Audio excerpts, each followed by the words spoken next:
In the bustling city of Blackwood, tucked away between forgotten alleys and crumbling buildings, stands the once majestic Blackwood Theater. Decades ago, it was the pride of the city, a grand opera house where the finest performers graced the stage and the wealthiest citizens filled its velvet-lined seats. It was a place of beauty and prestige, a symbol of the city's golden age. But everything changed one fateful night in 1947. During a sold-out performance of the Crimson Ballad, a mysterious fire erupted backstage. The flames spread with terrifying speed, consuming the elaborate sets and costumes. The audience panicked, rushing for the exits, but thick smoke and collapsing beams trapped many inside. By the time firefighters arrived, the theater was a charred ruin. Over 100 lives were lost, actors, musicians, and spectators alike. To this day, no one knows what caused the fire. Some blame faulty wiring, others whispered of sabotage or even a curse tied to the play itself. The tragedy left a dark stain on the theater's legacy, and the city decided not to rebuild.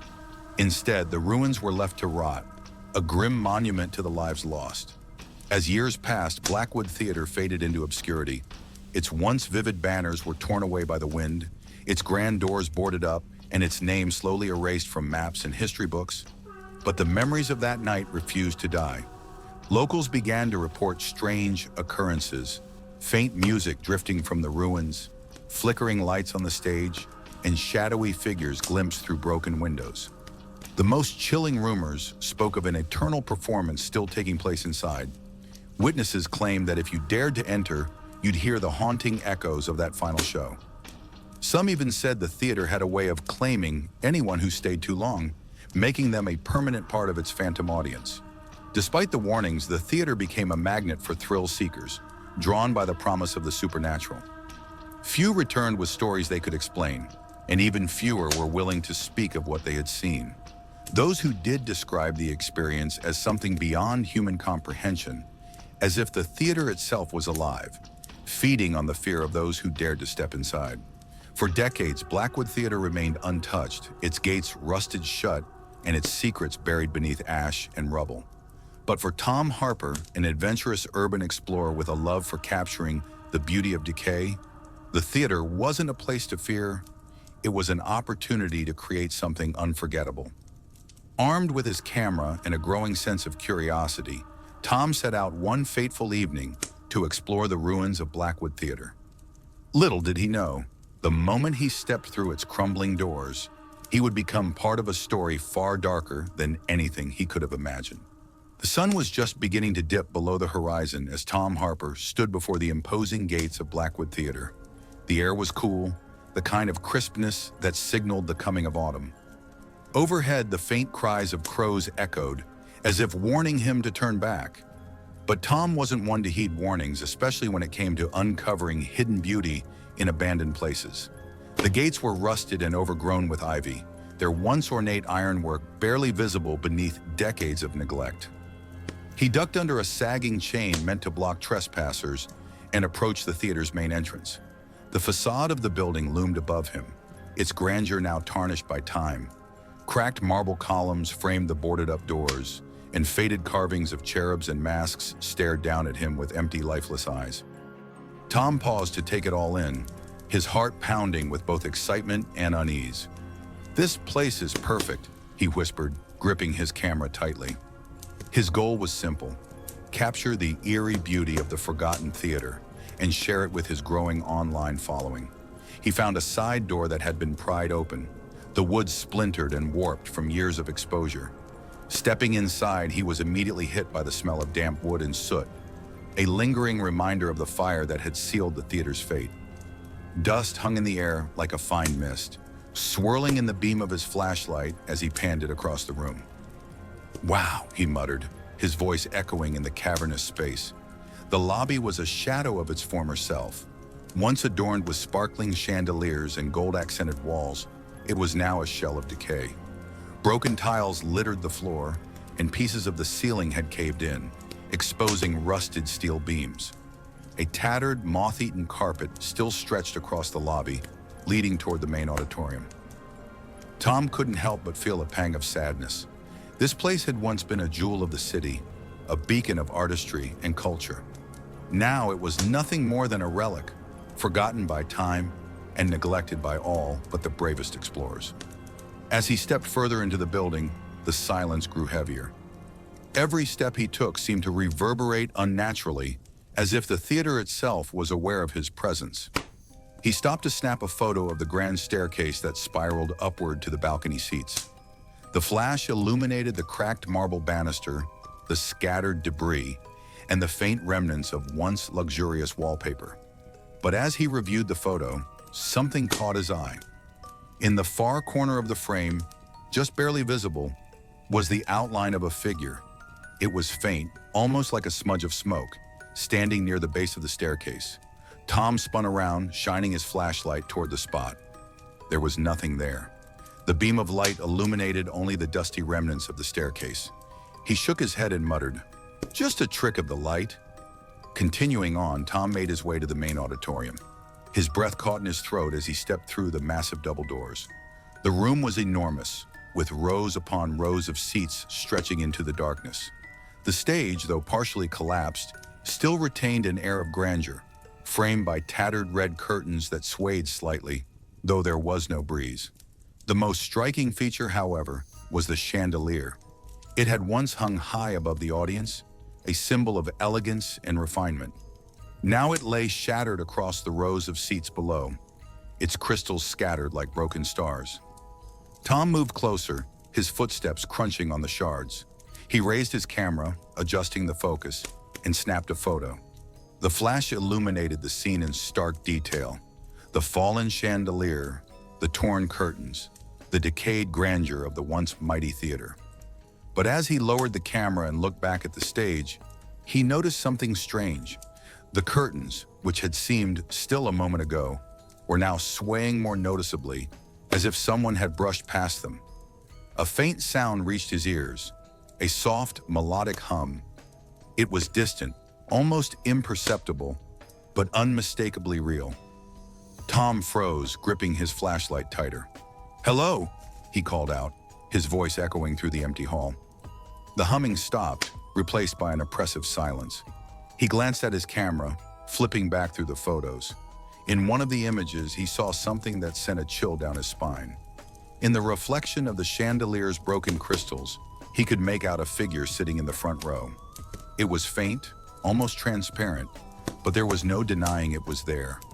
A person watching the stage. Tom's flashlight began to flicker. Taking a deep breath, he stepped onto the stage, his footsteps hollow against the rotting wood. From this vantage point, he could see the entirety of the auditorium, its decaying seats and crumbling balconies bathed in shadows. He aimed his flashlight at the front row, the spot where the figure had been. The beam revealed only empty seats. "Just my imagination," he told himself, though his voice trembled. But then the faint hum began again, this time louder and closer. It sounded like a woman's voice, melodic but haunting. The air grew colder, and Tom's camera suddenly malfunctioned, the screen flickering with static. The stage lights, which had long since been disconnected, flickered on, casting a pale ghostly glow over the room. Tom's heart raced as he realized he wasn't alone. Somewhere in the shadows, someone, or something, was watching him. He turned toward the sound of the humming, and that's when he saw it, the reflection in the grand mirror at the back of the stage. It wasn't his reflection. It was a performer dressed in tattered, burnt clothing, staring directly at him with hollow, empty eyes. The humming stopped, replaced by a single chilling whisper. "You've come for the final act." Tom's heart pounded as he stared at the reflection in the grand mirror. The performer in the tattered costume didn't move, but its hollow gaze was locked on him. The flickering stage lights cast eerie shadows across the room, making the figure seem even more real. But when Tom turned to look behind him, the stage was empty. Sweat beaded on his forehead as he tried to rationalize what he had seen. "It's just the lighting, or maybe dust on the mirror," he muttered under his breath, though his shaking hands betrayed his growing fear. He turned back to the mirror, but the reflection was gone. The silence of the theater pressed down on him like a weight, broken only by the occasional groan of the building settling. But as Tom stepped off the stage, that oppressive quiet was interrupted by a sound that chilled him to the bone. Applause. It started softly, a faint clapping echoing through the vast auditorium as if coming from far away. But it quickly grew louder, as though an unseen audience had suddenly filled the empty seats. The sound surrounded him, enveloping him in a wave of ghostly approval. Tom whipped his flashlight around, shining it on the rows of seats. They were still empty, at least at first glance. But as the light swept across the room, he saw something out of the corner of his eye, a figure sitting in the back row. His breath caught as he fixed the beam of light on the figure. It was a woman dressed in an elegant, old-fashioned gown, her face obscured by the shadow of a wide-brimmed hat. She sat unnervingly still, her gloved hands folded neatly in her lap.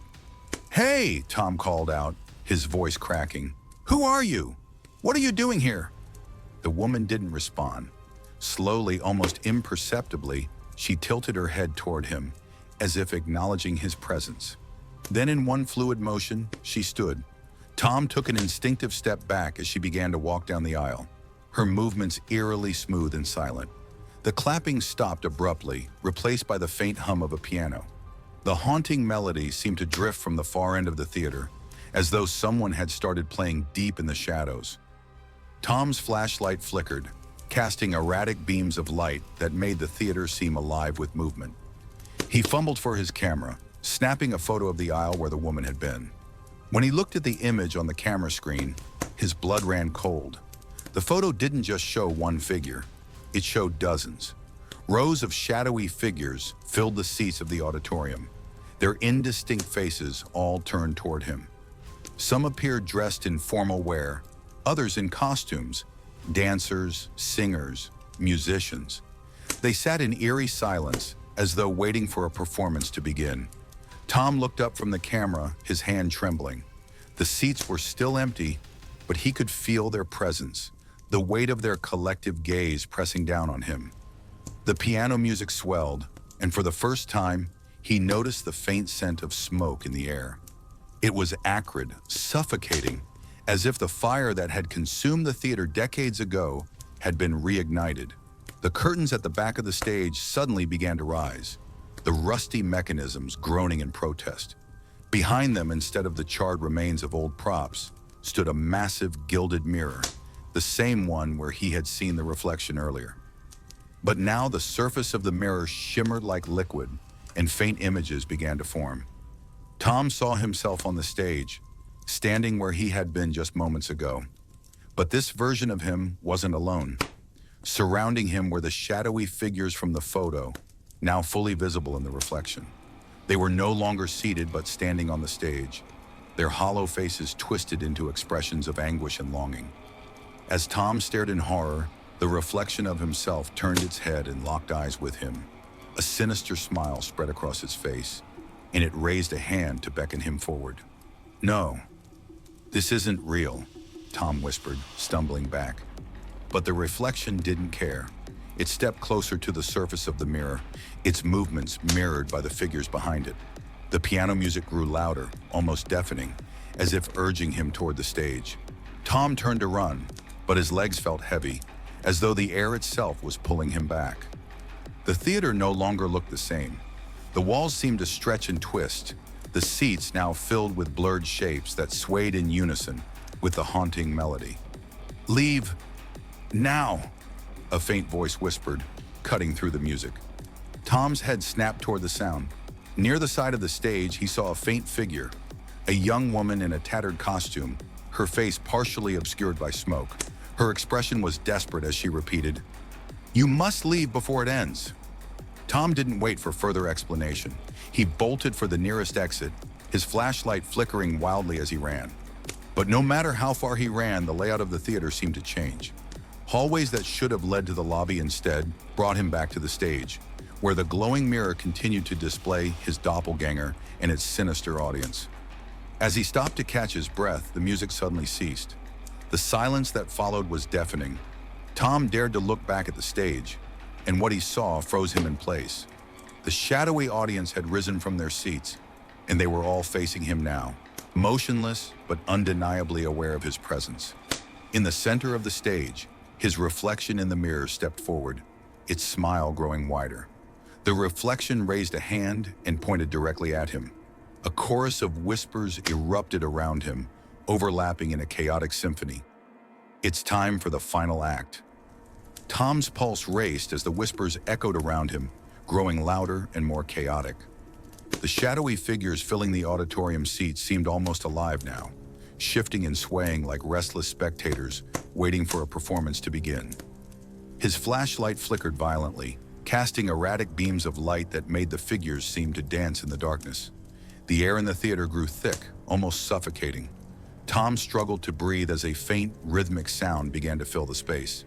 At first, he couldn't place it, but then it became unmistakable. Applause. The sound of clapping hands echoed through the vast auditorium. It started as a soft patter, as though coming from far away, but quickly swelled to a thunderous roar. Tom spun in circles, his flashlight trembling in his grasp. "Who's there?" he shouted, his voice cracking. The audience seats, which had seemed empty moments ago, were now occupied. Rows upon rows of shadowy figures sat motionless, their faces obscured by darkness. Some were dressed in elegant evening wear, suits and gowns that seemed decades old. Others wore costumes, dancers in frayed tutus, musicians clutching burnt violins, and performers in masks with cracked, haunting expressions. Their heads were all turned toward him, their blank gazes piercing through the darkness. Tom stumbled back toward the stage, his mind reeling. "This isn't real," he whispered to himself. "It's just the shadows, the light." But no matter how much he tried to convince himself, the figures didn't fade. They sat silently, their applause dying down until the theater was plunged into an oppressive silence once again. Tom's camera, hanging loosely around his neck, beeped faintly, signaling its readiness for another photo. Desperate to prove to himself that this was some trick of the light, he raised the camera and snapped a picture of the audience. The flash lit up the theater for a brief moment, revealing the figures in sharp, horrifying detail. As the photo preview appeared on the camera's screen, Tom felt his stomach drop. The figures were not shadows. Their faces, if they could even be called that, were hollow and distorted, as though they were caught in the moment of their final agony. Burn marks marred their skin, and empty eye sockets stared back at him from the image. Some of them were looking straight at the camera, their expressions frozen in twisted, silent screams. Tom lowered the camera, his hands shaking. When he looked up, the figures in the seats had changed. Now they were standing. The soft hum of a piano began to drift through the theater again, faint at first, but growing louder with each passing second. The notes were slow, deliberate, and filled with an aching melancholy. Tom's gaze darted toward the stage, where the grand mirror still stood, its surface shimmering like liquid. As the music swelled, the reflection in the mirror shifted. It no longer showed the stage as it appeared in reality. Instead, it displayed an image of the theater in its prime. The seats were filled with vibrant, living people, and the stage was alight with golden chandeliers and ornate decorations. A performer stood at the center, dressed in a tattered costume, their face turned away from the audience. But as Tom stared at the reflection, he realized with mounting dread that the performer wasn't just any random figure, it was him. His reflection stood tall on the stage, holding a microphone and staring directly into the mirror. Behind the reflection, the shadowy figures from the audience began to rise, their bodies jerking unnaturally as though controlled by unseen strings. "No, this isn't real," Tom muttered, his voice trembling. He turned away from the mirror, trying to shake the image from his mind. But the piano music continued, and now it was joined by faint whispers, soft, disjointed words spoken in unison. The show must go on. Tom backed away, his feet stumbling over debris. The whispers grew louder, almost deafening, and the figures in the audience began to move, slowly making their way toward the stage. Their footsteps were silent, but their movements were jerky and wrong, like marionettes controlled by an unskilled puppeteer. Panicking, Tom turned to run, but his legs felt heavy, as though the air itself was pulling him back. He glanced at the stage one last time and froze in place. His reflection in the mirror was smiling now, a wide, unnatural grin that stretched too far across his face. It raised a hand and pointed directly at him, and the whispers reached a crescendo. Tom's breathing grew ragged as the whispers surged around him, louder and more chaotic, like a rising tide threatening to drown him. The figures from the audience were no longer seated.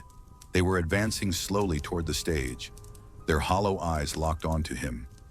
Some stumbled awkwardly, their limbs twisting unnaturally, while others glided smoothly, almost too gracefully, as if weightless. The piano music swelled, its haunting melody now underpinned by deep, ominous chords. "Get away from me!" Tom shouted, his voice echoing across the auditorium. His flashlight flickered, casting erratic beams of light that seemed to stretch the shadows into grotesque shapes. He turned and bolted toward the wings of the stage, hoping to find a backstage exit. The backstage area was even darker than the main auditorium. Broken props and splintered wooden boards littered the floor, making every step treacherous. Tom's camera bounced against his chest as he ran, its lens cap flapping uselessly. The whispers followed him, rising and falling like a sinister chant. He heard his name woven into the noise. Tom, Tom, Tom, spoken by countless voices, some soft and pleading, others harsh and guttural. Turning a corner, Tom nearly tripped over a pile of old costumes. He caught himself on a rotting wooden railing, his flashlight beam landing on a door marked "Exit." Relief flooded through him as he sprinted toward it, yanking the handle with all his strength. But the door wouldn't budge. It was as if the theater itself was holding it shut. "No, no, no!" he muttered, pulling harder. The whispers grew closer, now punctuated by faint laughter, soft giggles and mocking chuckles that made his skin crawl. He spun around, pressing his back against the door, and shone his flashlight down the corridor. At first it was empty, but then, from the shadows, figures began to emerge. Their movements were slow and deliberate, their hollow faces partially illuminated by the flickering light. Among them, he recognized the woman in the old-fashioned gown he had seen earlier, her hat casting a long shadow over her featureless face. She was joined by others, a dancer in a tattered tutu, a musician holding a warped violin, a performer in a cracked, smiling mask. They didn't speak, they didn't hurry, but they were getting closer. Tom abandoned the door and fled deeper into the theater, his flashlight barely illuminating the labyrinthine hallways. The building seemed to twist and shift around him, the layout no longer making sense. Corridors led to dead ends, doors opened into the same rooms he had just left, and the whispers seemed to come from everywhere at once. "Where is the lobby?" he yelled, his voice cracking with desperation. He remembered the way he had entered, the grand staircase leading to the main doors, but no matter where he turned, he couldn't find it. As he rounded another corner, he came face to face with a massive, gilded mirror, the same one from the stage. But this time, it wasn't just a reflection of the theater, it showed him. In the mirror, Tom was standing on the stage, dressed in a black suit and holding a microphone. The audience was packed with shadowy figures, their hollow faces turned toward him, their hands clapping in eerie unison. The reflection of himself grinned widely, his eyes empty and lifeless. Slowly, the mirror version of Tom raised his hand and pointed at him, just as it had before. Tom staggered back, shaking his head. "This isn't real," he whispered, tears welling in his eyes. He turned to run, but the figures from the audience were there, blocking the hallway. They stood still for a moment, their shadowy forms filling the corridor, and then, in unison, they began to walk toward him. He had no choice but to turn back toward the mirror. The surface rippled like water, and for a brief moment, he saw something behind the reflection. A door, faint and glowing. It was the lobby door, the exit. Summoning every ounce of courage he had left, Tom ran toward the mirror. The whispers reached a deafening crescendo as he leapt forward. The moment he touched the surface, it shattered around him, sending him tumbling into darkness. When Tom opened his eyes, he was lying on the floor of the theater lobby. The faint light of dawn streamed through the broken windows, casting long shadows across the cracked tiles. His camera lay next to him, miraculously intact, and his flashlight had stopped flickering. For a moment, he thought he had escaped. He scrambled to his feet and rushed to the front doors. This time they opened with ease, and he stepped out into the cold morning air. The city was quiet, the streets empty. He turned back to look at the theater one last time. It was dark and silent, its broken facade bathed in the pale light of dawn. But as he stood there, catching his breath, he noticed something in one of the upper windows, a figure standing motionless, watching him. Tom didn't wait to find out what it was. He ran. Later that day, Tom reviewed the photos on his camera, hoping to find proof of what he had experienced. The first few images showed the theater as he remembered it, decayed, eerie, but empty. But as he flipped through the photos, his blood ran cold. In the background of every image, no matter where he was in the theater, the shadowy audience was there, sitting, standing, staring directly at him. In the final photo, taken just before he escaped, the stage was fully lit. His reflection stood at the center, smiling that same unnatural grin, while the shadowy figures applauded. Tom shut off the camera and threw it into a drawer. But even now, he swears he can hear faint applause echoing in the quiet of his apartment. And every so often, when he looks into a mirror, he sees the theater behind him. The story of Tom Harper's disappearance quickly became a new chapter in the legend of Blackwood Theater. Urban explorers whispered about his fate, claiming that on quiet nights, if you stood outside the theater's gates, you could hear faint clapping and see the ghostly glow of stage lights through the broken windows. Some even said they saw him, standing on the stage, surrounded by the shadowy audience, as if he had become the star of the theater's eternal performance. But no one dared to enter again, fearing that they, too, would become part of the show. The Blackwood Theater remains abandoned to this day, its secrets locked behind rusted gates and crumbling walls. But those who walk past it swear the building is alive, waiting patiently for its next unwitting performer. Out of his apartment, and every so often when he looks into a mirror, he sees the theater behind him,